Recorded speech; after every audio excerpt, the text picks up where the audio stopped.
Have you ever been told that luck is something you find, like a coin on the street or a four-leaf clover in a field?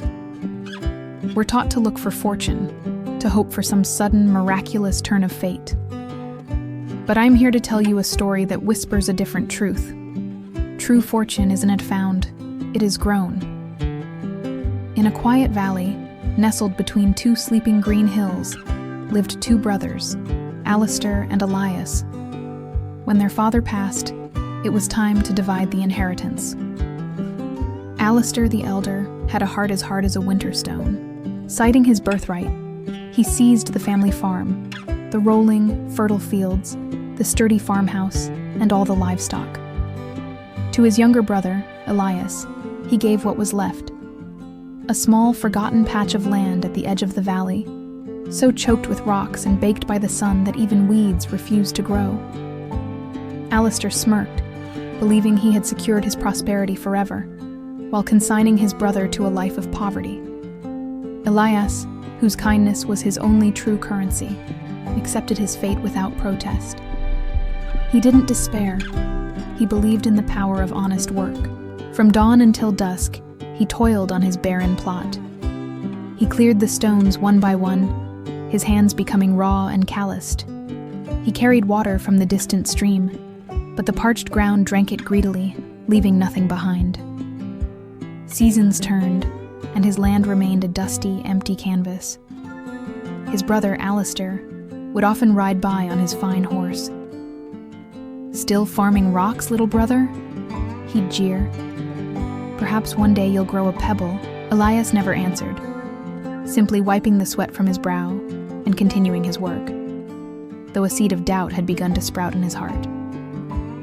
One market day, with only a few copper coins left, Elias walked into the bustling town square, his stomach empty, but his spirit not yet broken. He planned to buy a small loaf of bread, but his eyes were drawn to a stall he had never seen before. There sat an old woman, her face a map of 1,000 wrinkles. Before her lay a single, small, wooden box. As Elias drew near, she looked up, her eyes clear and sharp, seeming to see right into his soul. "You are looking for sustenance," she said, her voice like rustling leaves. "But you need hope more than bread."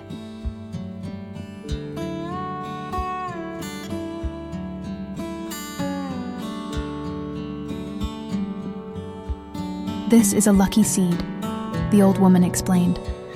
"But its luck is not a guarantee. It is an invitation. It invites your patience, it demands your dedication, and it will only flourish when watered with unwavering belief. It will cost you all you have."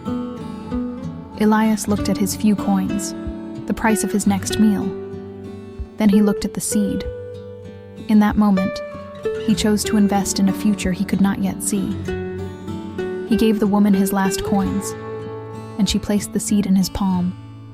"Remember," she whispered, "dedicate yourself to it.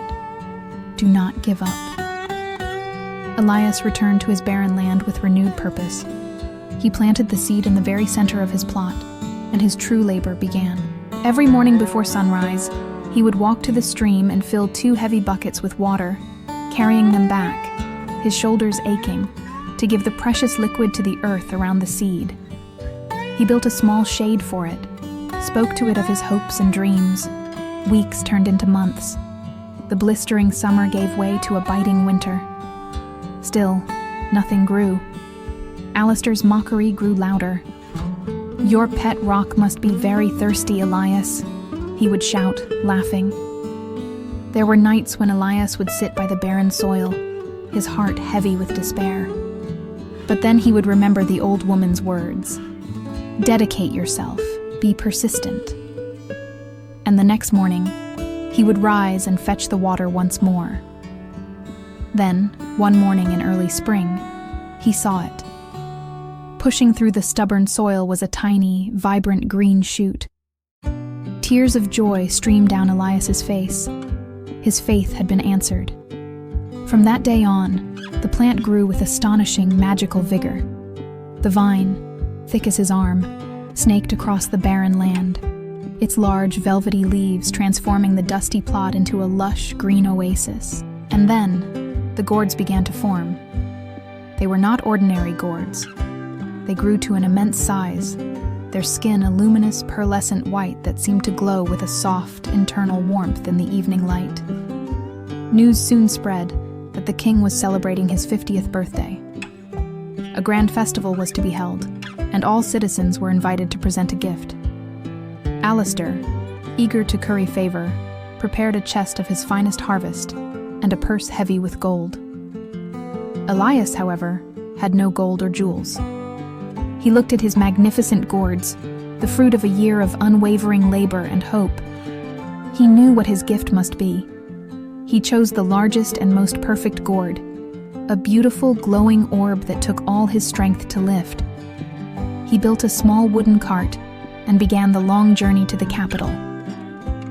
When he arrived at the royal court, he was met with gasps and then stifled laughter. Nobles in fine silks presented the king with caskets of glittering gems and rare spices.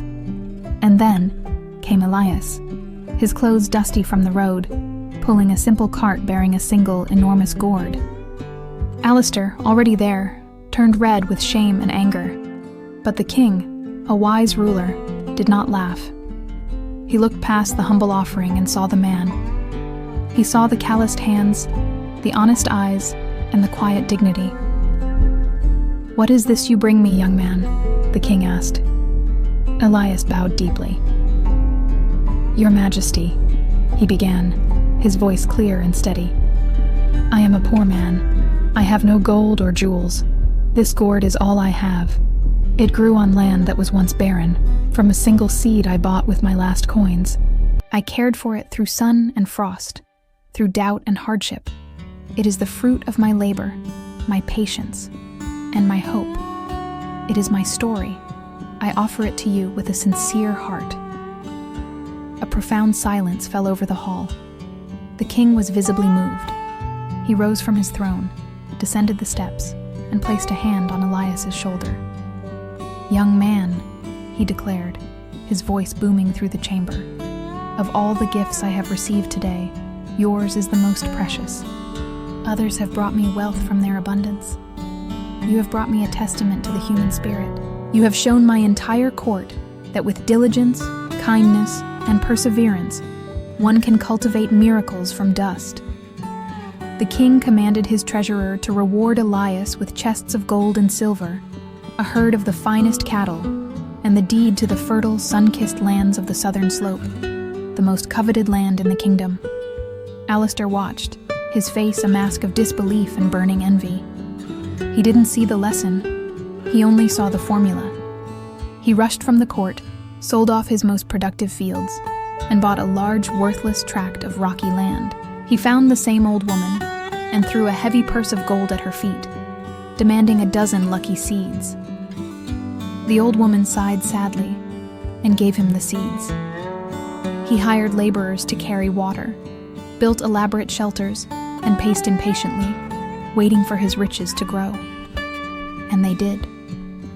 Giant gourds appeared, just as they had for Elias. Convinced he had outsmarted fate, Alistair loaded 10 enormous gourds onto an ornate wagon and presented them to the king, boasting of his tremendous effort. The king looked at Alistair, then at the gourds. "Tell me of your journey," he commanded. Alistair's story was hollow, a tale of money and hired hands, of impatience and expectation.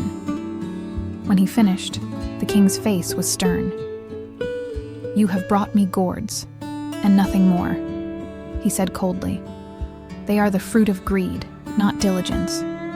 They are a shallow imitation, grown without heart and without struggle. Your gift is empty." The king dismissed him without a single coin. Humiliated and defeated, Alistair returned home to find that in his haste, he had sold nearly everything of value. All he had left was a barren field and a pile of gourds that soon began to rot, a stinking monument to his greed. And so, the tale of the two brothers spread across the land, a living parable.